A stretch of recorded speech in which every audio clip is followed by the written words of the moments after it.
আমাদের বর্তমানে যে বন্যার যে পরিস্থিতি রয়েছে এবং বাংলাদেশের এত বড় গণভ্যুত্থানের পরে বাংলাদেশের এখন পর্যন্ত কিন্তু আমরা স্টেবল না, বিভিন্ন জায়গায় বিভিন্ন সমস্যা রয়েছে।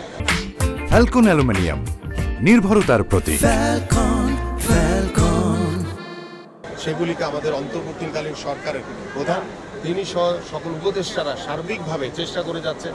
আপনারা আমরা সকলেই সাধারণ মানুষ আমরা চেষ্টা করে যাচ্ছি সেই চিন্তাধারা থেকে, যেহেতু ফিফার কাছেও মেসেজটি রয়েছে যে গত 17 বছরের স্বৈরাচার সরকারের কিভাবে পতন হয়েছে, যে গণভ্যুত্থানের মাধ্যমে পতন হয়েছে সেটি কিন্তু তিনিও তাদের কাছেও মেসেজটি রয়েছে।